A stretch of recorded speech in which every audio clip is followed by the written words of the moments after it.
us here today is being about something bigger than ourselves. We are standing here strong and fierce in our convictions and our choices, fighting for the children who have been injured and have died, and also fighting for families to have the right to choose what they want to engage with family.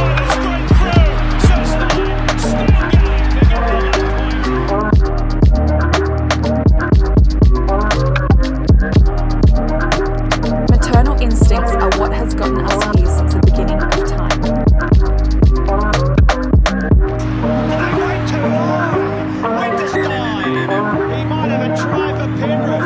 I'm a husband, I'm a father, first and foremost, and my career comes, second to that. So I'd happily just give it all up just to make sure my kids are safe and sound and are healthy. Just drop the hip into.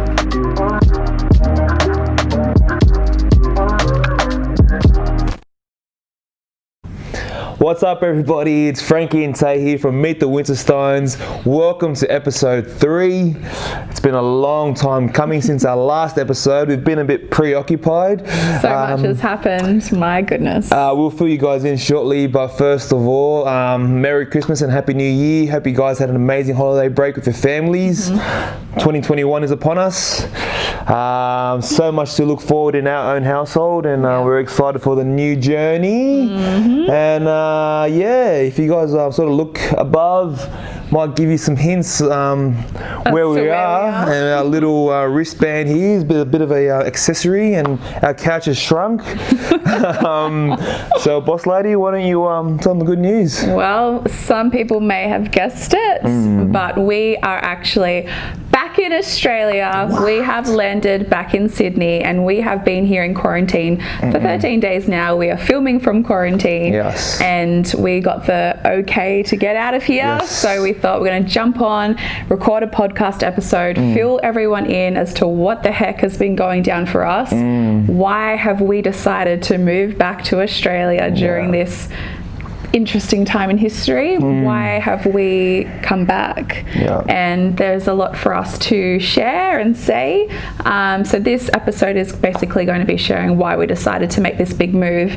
And I think it's really going to be inspiring and relevant for a lot of people in 2021 to encourage everyone to start making big moves, because this is the time. If anything, this year is the time to do what you have always wanted to do, make those dreams a reality, build that business, quit that job, do whatever you need to do to start building the lifestyle and the environment that you truly want to raise your children in. I think everything that's going down right now has shown us, like, the world is not waiting for anyone. It's up to us to take radical responsibility to make sure that every choice that we are making is moving us towards a self-sustainable lifestyle where we can completely bypass the system. We don't even need to rely on them, and we starve them of our money and our attention, and we build a completely different way. And so this is us going into 2021. We are so excited to be here. Oh my gosh, it feels like it's been a whirlwind, to be honest. Like, we have just had a crazy last 4 weeks, because we made the decision pretty quickly, and once we decided, we made it happen. Made it happen, and we got out of there. So why don't you give a bit of context as to what's been going on, baby? Well, my team's still training, obviously. So it was a tough decision.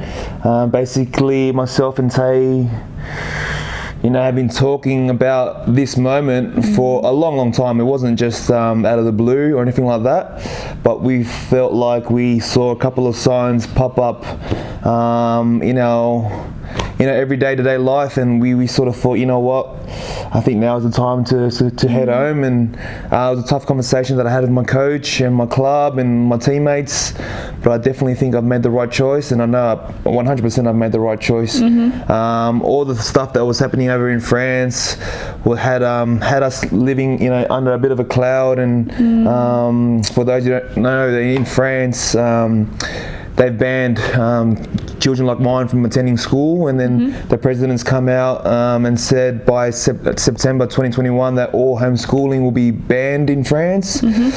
So I had that in the mix, and also with Australia restricting all travel to our family coming to visit us, that was also in the mix. Plus, we had a decision made by the Super League over in England about my team, whether we'd step up to a vacant position made by one of the teams leaving the competition. And the decision didn't go in our favour. So that was another thing that popped up to the list. And then old wifey over here just kept reminding me about all the signs and just how everything was aligning. And you know what she said, basically, babe, like, if this is not a sign, I don't know what is. Like, and I've always said from day dot, you know, I'd walk away from footy and put my family first at a flick of a finger. And I guess to have that really confronted right in front of me, and you know, in my head going back and forth whether or not just to live up to that expectation.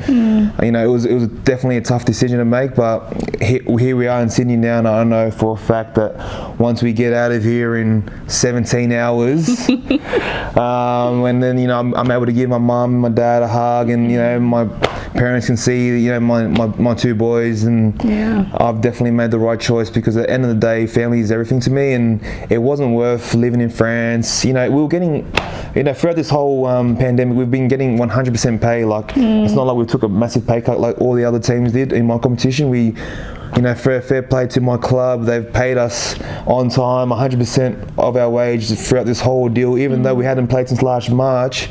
So it was definitely a tough decision just to walk away from the team, and, you know, the bond that we created in the squad, and also the experiences that we haven't had in France. We loved France. Like, honestly, we thought we were going to be there for the next 5 years easy. I was like writing down, okay, exactly what I need to do to obtain a French passport. You know, I already had my French driver's license coming in the mail. All this stuff that we just sort of were building for our future in France. And then once we got the confirmation that our team wasn't going to go up to the Super League and stay in Championship, we thought that you know what, that was the final nail in the coffin for us to pack our bags and come back to Sydney. Even though we had an amazing house, we just moved into our country house, and that's the thing, it wasn't, we were loving it. It was not an easy decision. It was something that we went back and forth on for quite a while, and it was a huge decision, because it's not like you didn't have a contract to go to, you're not fit enough to play. Not injured, you had a contract, fit, healthy, can still play on. And you chose to walk away from it and let it go to protect our family and do what's best for our babies right now. And we strongly feel that that is coming back to Australia, where our village is, where our family is, where our people are, so that we can really band together right now during these crazy, crazy times, especially during a time where, you know, families like ours are being targeted and we're being censored and we're being shut down and suppressed and locked out and pushed away from, you know, it feels like almost everything right now, especially when it comes to the mask mandates and the alleged vaccine mandates that are going to come out and stop people from even socializing at a pub, and all of these things that have been spoken about right now and tossed up into the mix. So this was a massive decision, because like you said, we had a beautiful house. Like, we just moved into a house that we absolutely loved. It was in the countryside. We did that specifically to get out of the city, because we did not want to spend another lockdown in the city. And that's the other thing. Like, we had a beautiful year in France, don't get me wrong, but we had to live through quite a lot, and we had to live through lockdowns, and not just any like casual kind of lockdown. This was like hard, strict lockdown, and we had lots of restrictions, mask mandates everywhere, inside and outside.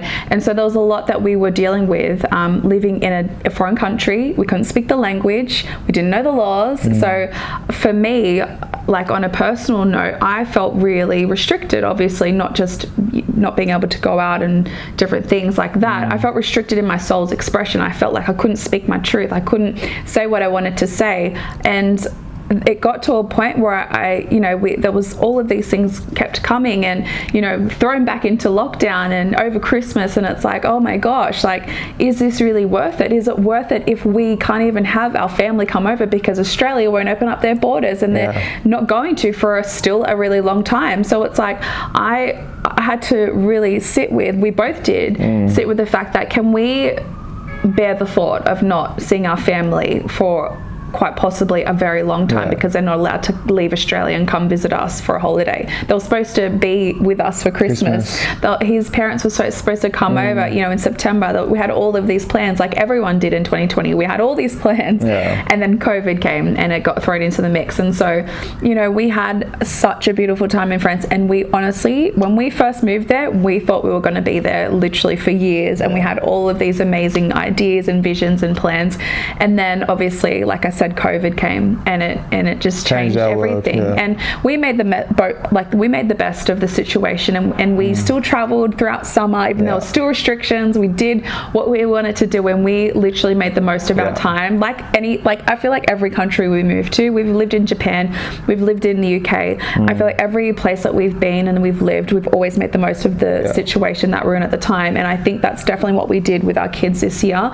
But when we really put it to paper and we started to make a list of the pros and cons, the living in France, on the other side of the world, away from our family and friends, where our children can't go to school because they're not vaccinated, and then the homeschooling ban's coming in, it's like there were a lot of things that we had to really get honest with and admit that it's actually not supportive for our family right now.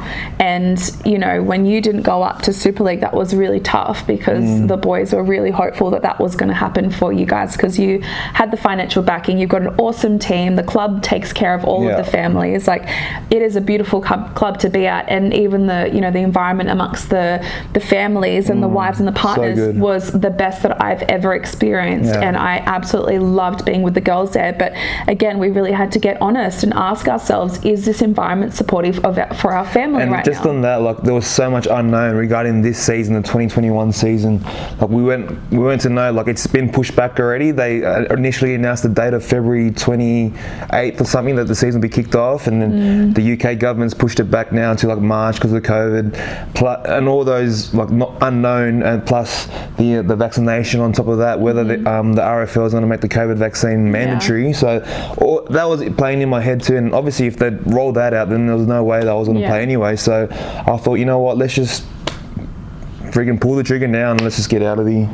Even though it was so hard. And it literally, like, when the day that they found out that they were not going to go up to Super League and they were staying in Championship, he came through the doors, like, we were, you know, going back and forth and text message, and, you know, like, there was this gut-wrenching feeling, because it was like, this is a massive decision. Like, it's literally all we've ever known, basically, is him always playing footy and our lives revolving around his footy schedule, and always having to plan things like, you know, in the off season, and, you know, certain things that we were restricted with your career. And I'm not saying it's a bad thing, it gave us so many blessings and so many amazing opportunities and friends, but it's a way of life that we've only ever known together. We've been together 11 years, and he's always played football, he's always had a contract, he's always travelled. And so this was a huge decision, and something that we really had to sit with. And like, I think there was a couple of times where it's like, oh my God, did we make the right choice? Like, did we make the right decision? Do we really want to go back to Australia? And like, he physically like went through I was a mess. I was like, as soon as the decision was made, and in my head, as a team, we were all at the club watching it on live TV, the coach and all the players, and throughout the whole meeting, like, I just kept saying to the boys, you know, boys, whatever happens today, I just want to let you guys know that I love yous. And they'd all just like laugh off, thinking, oh, just Frankie being Frankie. But in my head, I knew if it was a no, then like, I'm out of here, and I'm going to have to tell them like the following day or whatever.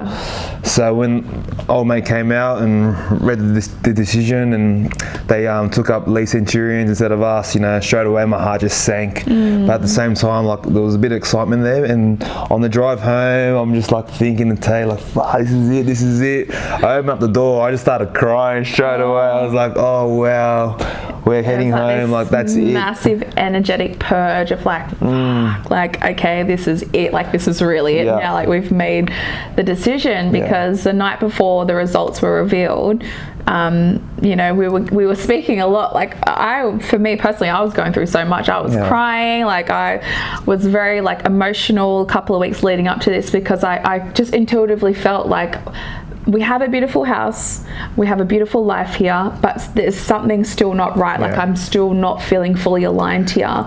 And I really had to admit that to myself and then be honest with him, which which threw him off, because at one point, you know, we do a Sunday ceremony like every Sunday, and one Sunday ceremony I was telling him, you know, I've processed it, it's fine, I've surrendered, I'm trusting, like we're exactly where we're meant to be, like trying to convince myself like, yes, it's fine, it's fine. And then the following week I literally was like bursting into tears and just like I want to go home, sobbing my heart out, saying I can't do it, I need to. And I felt so blindsided. I was like, mate, literally in this seat, like you told me last week that you were sweet.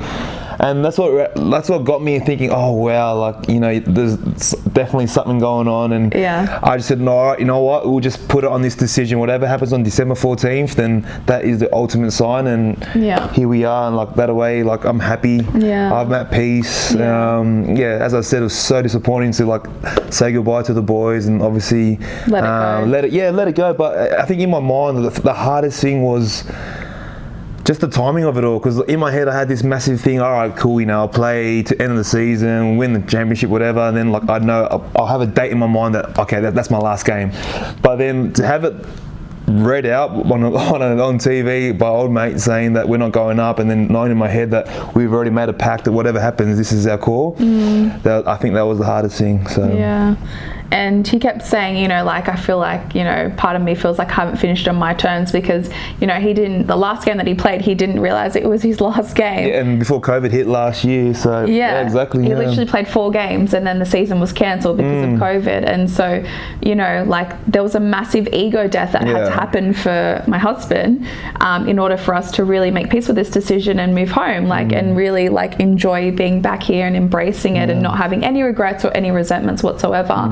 And so I have to say, like, hats off to you, babe, for actually like pushing through that and persevering, because you know, this is a thing that we've seen definitely in the footy environment and the footy arena, is like people's whole lives are wrapped up in footy, and that's their entire identity, and it's all they ever know, and it's like the only thing that they know. And if you're not building a lifestyle or a life outside of that, or setting yourself up for after footy, it can be really hard, like, for people to just instantly kind of like give it up, or like they have their careers finished. Like, you know, there's a lot of people who've played and had no idea their last game was going to be their last game because of injury, or, you know, something happened in their contract that's been ripped up, and lots of different things like that. And so, you know, I kept saying to him, like, you have a contract, you're physically fit, you can play, and you're making this decision to walk away, like that's your choice, and that is actually on your terms. And so be, like, you know, so grateful for everything that it has given us, because it has given us this amazing lifestyle. We've met so many amazing people, have had the most amazing opportunities,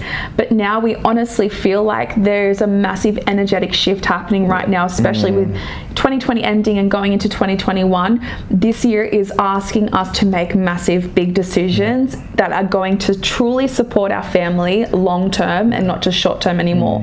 And so that's what needed to happen for us to really like step into that and be like, okay, this is what we're actually doing, and really reclaiming our power in that way. No, it's good, because obviously the identity thing, like, it always in my head, you know, I love footy no matter what, but you know what, I don't need footy, like, and I've always said that from day one, like, I know who I am, like, internally, you know, I've done the work, and you know, footy, I'm so grateful for all the opportunities it's given us as a family, but at the end of the day, like, I need my family. And like, we even spoke about Taylor coming home with the kids for like a couple of months and stuff like that, and I said, mate, no way, like, it's not worth it. Like, I'm a bit older now, you know, 34, so I'm a bit different from the other boys over there, so I was happy just to have my time with them, and I guess I wish them all the best, and I know they're going to do well this year, but I know this is the right decision. And I guess all the fear and all that stuff that was coming up for me was a place where, like, shit, man, like, this is all I've ever known since high school. I've literally walked out of high school into a full-time sporting environment. That was when I was 18. I'm 34 now, so all the fear of, you know, entering the real world. You know, I got a lot of certifications up my sleeve, which is it was good to have, and I guess it's just, once again, it's just that timing of like, shit, like, I would have been ready if I knew this was my last game, but all of a sudden it's like basically jumped on us, and I guess it's exciting too because we've got so many things to look forward to this year. Like, you know, Tay's said a couple of times to me, ever since I've made that decision, like so many doors have like come, like have opened for us, and all these opportunities keep flooding in. And I just can't wait to experience this year, because now, once and for all, there's no footy schedule. We can just basically do whatever we want. And I kept saying to him, you know, like when he was really in it and like feeling like, oh my God, did I make the right decision? I said, baby, I promise you, let's make this decision. Let's pack up this house, get on the flight back to Australia, take this next step. And once we get into Australia, I promise you the next step will reveal itself. And he kept saying like, but what am I going to do? And like,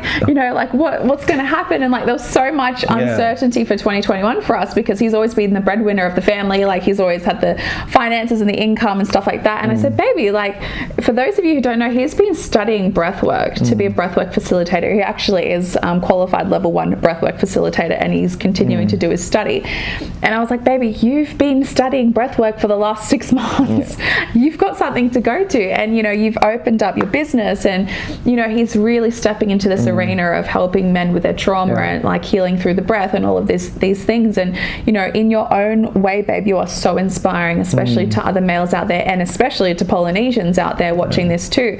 And so this is like an invitation for you to really step into your power in a whole new way. Because, you know, I kept saying to you as well while we're going through it and we're processing it, I said, baby, it's game time for us is not you being on the field anymore. Game time for us is coming back home to Australia in 2021 and really bringing the fire and the heat and being a stand for our families and other families, especially the vaccine injured families. When we have, you know, these mandates that are rolling in and being spoken about and being like passed in Parliament, and you know, legislation's being written up, we know it's coming. And you know, we always felt like, you know, we've done so many years of studying and research, and we've been speaking about this for so long, and it's like, now it's finally here. Like the thing that we knew was coming all along, it's finally here. It's like, I don't think France is where we're meant to be right now. Like, we need to be back in Australia.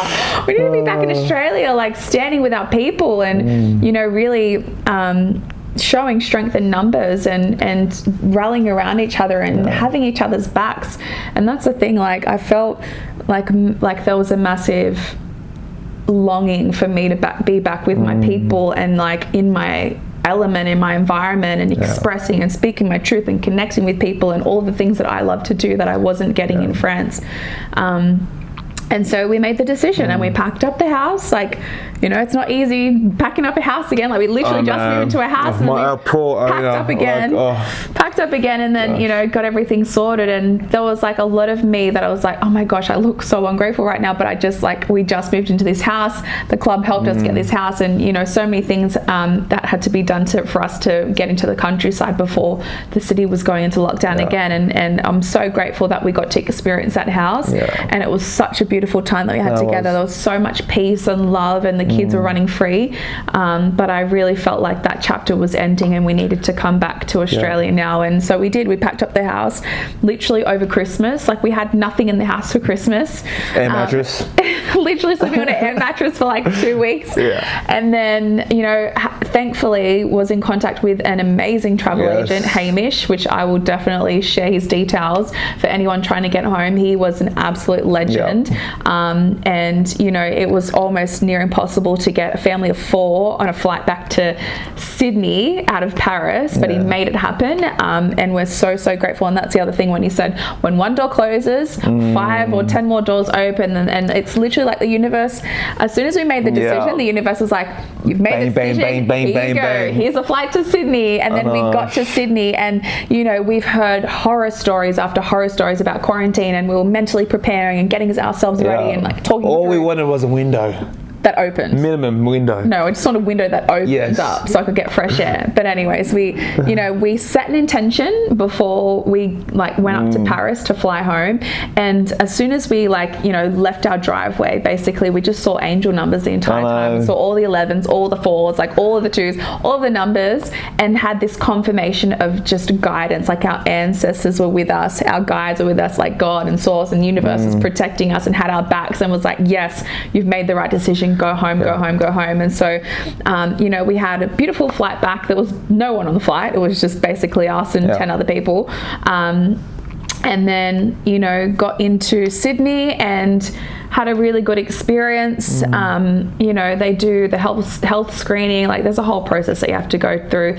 And just before I go into that, as we were flying home, the Australian government, New South Wales government, were literally changing their policy as we were flying home. Australian government, sorry. So now before anyone gets back to Australia, they have to do a COVID test and test negative to get back to Australia, and they reduce the cap. So there was how many people? 18 people on our flight. Including us. So 14 others. And then they've now reduced the cap by 50%. To make 9 in total. So now there's 9 people on the flight. That's crazy. What a ridiculous waste of resources and, all the things when you're flying. But that's the case now. And so we literally we feel like we got back right in time. And we took that opportunity and went with it. And we got back, we came back to Sydney, we landed, went through the health screening, and, they tried to do the gun to the head, and I said no, can you do something else on the wrist? And they said you can do ear, so we did the ear, and then we went to the next doctor who we had to have a talk to, and it's interesting when you've read the policies and you've read the public health orders and you were informed and you know what you're talking about, and you ask certain people, you ask them questions, and it's interesting how when you are an informed person and you are pressing them for information, how much more different the conversation is. And so I'll give you one example. The doctor that we spoke to at the airport, I asked him, can we decline day 2 tests? And he said, no, only diplomats can decline it. And so I said, well, that's interesting. When did the policy change? Because I've had family and friends in quarantine who've declined day 2, and they're not diplomats. And so he said, no, you can't decline it. It's only diplomats that can decline it. So I was like, okay, whatever. I was like, can you just shut up so you can just get the freak out of here? I'm ready to go into battle. And I was like, oh, it doesn't matter. I'll just speak to the people, the nurses when we get to quarantine. Anyways, so I went through all of that hoo-ha and everything was fine. It didn't even take that long. Honestly, it was like an hour. The whole process was an hour, and we've been hearing stories of people saying, it's a minimum 3 hours to get through the airport and do all the checks and everything. But we absolutely flew through the airport, and then we got on the bus with our 1,000 bags that we have brought back to Australia. And I'm sure the army guys were picking up our bags. I was so heavy. Every bag was at least over 30 kgs. Yeah. So, and everybody me thinking, oh man, that's crazy. I was like, oh well, that's their job. They can handle our bags. So anyways, jump on the bus, get to, we didn't know where we're going to actually. No. So we're just all we want is a window that opens with fresh air. That's all we want. Please. So we've been setting an intention from Paris all the way. Let's have the best experience, flights, ticked, good experience. Transition, ticked, good experience. Now we're on our way to the hotel, Please Hotel, good experience. It was a good experience. So I'm downstairs filling all the paperwork with all the coppers and the receptionists and stuff like that. You're up here with the kids.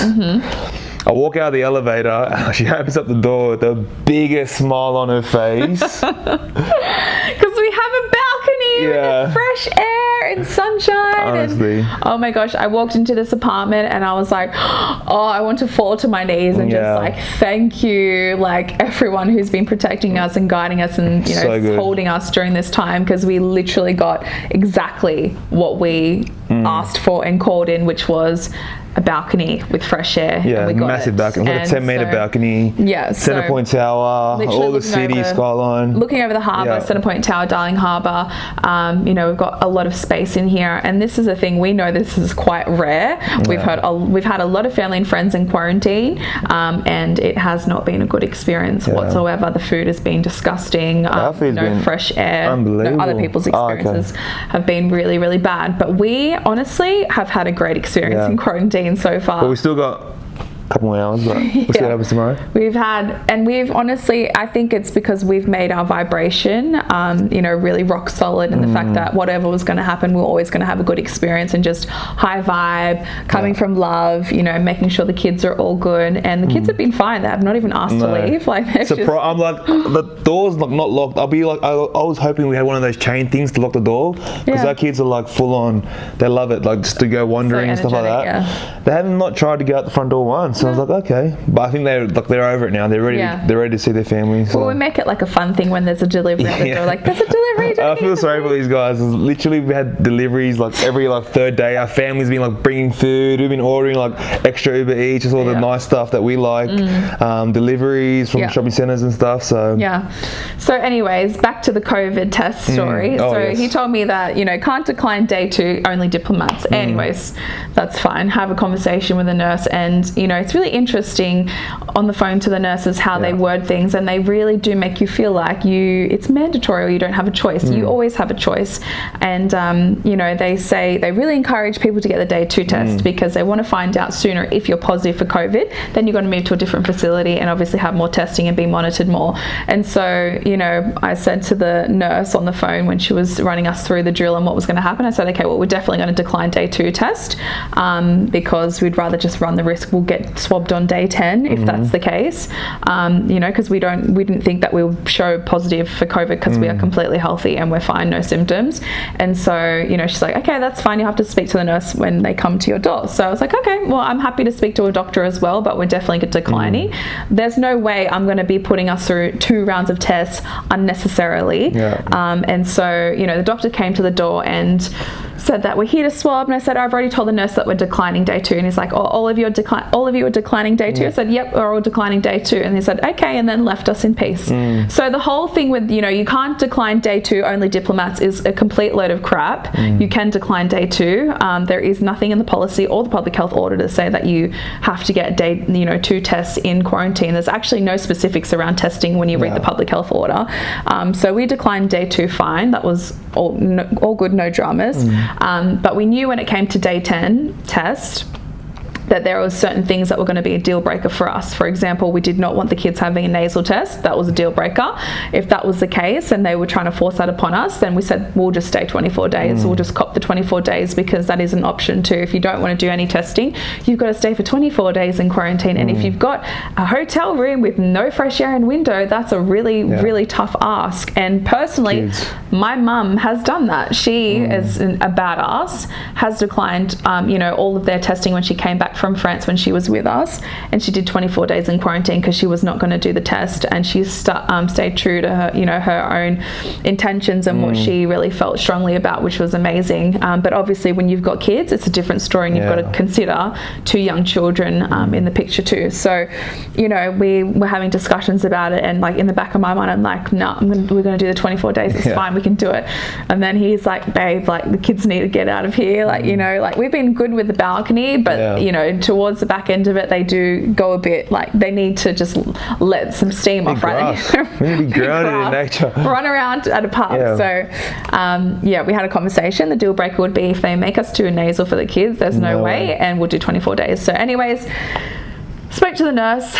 No, they changed the day 12. Yeah, so the nurse calls you every day. Spoke to her and I said, it's day 10 today. Is the nurse coming up? She said, oh no, we've changed the policy again. And this is the thing, they keep changing the policies, and it's like, well, where is this written? Because it's just like everyone's just going off their own, whatever they make up on the day, basically. So they moved the testing to day 12.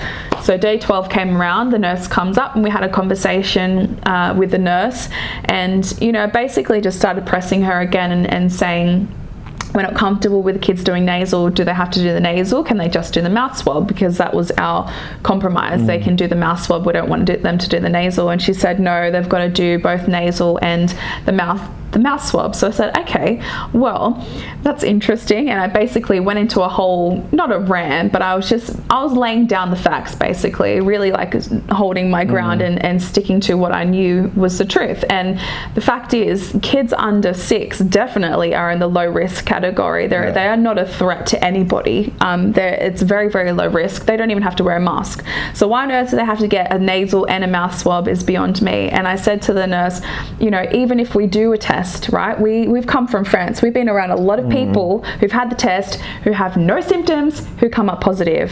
Okay, we've been around other people who've, lots of stories in different teams where there's been one person who's tested positive in a household and the other who's been exposed to that positive person but hasn't tested positive and is negative, and it's very inconsistent. I said there's a lot of inconsistencies here, and you keep changing your policies, because I spoke to the doctor at the airport. He told me you couldn't decline day 2, right? Then I get here and I can decline day 2 and it's all good, right? And so they're, oh no, day 2 you can decline. I was like, okay, well, you've changed, these things keep changing, and I'm getting different stories from different people. And so I said, we might as well, like, if we're going to do a test, right, and say we're positive, our time restarts again, so we've got to do another 14 days and we've got to move to a different facility. So I said we might as well just run the risk and do 24 days and like just cop it on the chin, rather than doing these tests, because that's going to be a deal breaker for us. I do not want anything going up my children's nose. And they said, oh, not even a little tickle on the nose? I was like, no, nothing up my children's nose. I said mouth swab, that's a stretch for me, because I didn't even want to do that. But keeping in the back of my mind, we want to get out and see our families. We want the kids to get onto some grass and like just get out of here and not be in the city. There was a lot to think about and consider. So she said, okay, well, it's a bit of a process, it's a bit of extra paperwork, a bit of a process. We've got to ring the doctor and just have a talk and say, you're not comfortable with the kids doing the nasal and blah, blah, blah. I was like, that's fine. You can ring the doctor. We'll wait. So that's basically what they did. 2 minutes later, she's back. Yeah, close the door. Like literally 2 minutes later, she knocked back on the door. So it wasn't a big process or paperwork. It was literally a phone call to the doctor to say, hey, look, do the kids have to do a nasal? They're not even like, they're low risk. They don't even have to wear a mask. They have to do the nasal test. They'll do the mouth swab. And so she said, that's fine. I've spoken to the doctor and he's going to exempt the kids from the nasal. I said, thank you very much. So I got what I wanted. The kids didn't do the nasal test. We had to do the test. And, then again, had it in the back of our minds, what if we come up positive? Or what if one of us comes up positive? And then what happens? And I said to that, what happens if one of us is positive and we've been in contact with the positive person, but we've got absolutely no symptoms whatsoever? They said, well, that's up to you guys to decide if you're going to split up and the person who's positive goes into the different facility, or you stay together and do quarantine again for 14 days. So I was like, this is just so ridiculous. So anyways, we got the results back in 24 hours and had a knock on the door again, and I opened it up and it was more doctors and police and army, and I'm like, okay, what's going on here? Because I thought I was just going to get a phone call, and they said, we're here to give you your release papers, basically, like we're criminals for guilty for being healthy, basically, and just had to go through that whole process again. It was so dramatic. I'm like, oh my gosh, like, is this really necessary? Like, the amount of resources that I've seen that have been wasted on this is just crazy. But this is a process that we knew we're going to have to go through. We're going to have to make some compromises and make peace with our decisions. And that's another thing, like, for anyone who's like judging or whatever, have a think about what you would do if you're in this situation. There's some things that you have to go through, a certain process that you have to go through, and you've got to make peace with it. Sometimes you've got to go through the system and you've got to make peace with that. And obviously we've had to go through this process, go through this whole system, this thing that they've got in place here. Do we believe quarantine works? Personally, no, we don't. We think that if you have a home, which we do, you should go home and self-isolate if you need to. We have our own home that we could go home to, where we don't even have to, have these resources that are like, supposed to be done by the government, but it's not even that, because now they give you a bill, you got to pay for it. We won't be paying for it, but because I will be putting it in for a waiver. Thankfully, we actually booked our original flights before July, before the cutoff. June. We booked our original flights, so that's another thing. We've got this awesome apartment. We had a great experience. Yes, we had a good experience though. Yes, it's been good. Yes, it's been very, very good, and we're very, very lucky, very blessed. But as you said, I think we definitely called this in. Our vibration has been on point. It's like, we're not going to let quarantine beat us. No, and I think that's our whole vibe for 2021 is just going to be high standards, setting the right intention, and letting the world flow and do us. And we'll be out tomorrow, and we cannot wait to see our family. Oh my goodness, I'm literally going to be crying. In the real world, I'm going to be crying for the first 24 hours when I see my family and I hold my baby niece Tommy for the first time, my newborn baby niece that I haven't met yet. It's just going to be a beautiful experience. And I know, like, you know, we're going to feel even more solidified in the fact that we did make the right decision to come home when we chose to come home, with everything that's going down right now, in Europe, everything that's going on in America right now. You know, like our this is like go time for us with our family. Like, we've been training basically for this year, and we're just so pumped to be back. We have so much to offer. There are so many things that we want to birth and bring to life and do together, and you know, you're really going to step into your power in a whole new way, and I can't wait for the world maybe to see some park footy, or what? Can I play some park footy? Park footy. Come on. I love park footy. I'd much rather enjoy park footy than going to bloody stadiums and trying to find parking. All right. I'll hold you to that. Yeah, we're here in Sydney, Australia. We are so excited to be back. That's just a long story that we wanted to share. Can't believe we're back. But yeah, basically just give everyone an update as to what the heck we've been doing. We've been going through a lot. We haven't been sharing anything on socials. We don't usually, if we're going through something like big like this, we don't share or talk about it until we ain't posting until like literally get into my car tomorrow, put up a story. Hey, yes, baby, beep, beep, beep. Party time. Yes, can't wait.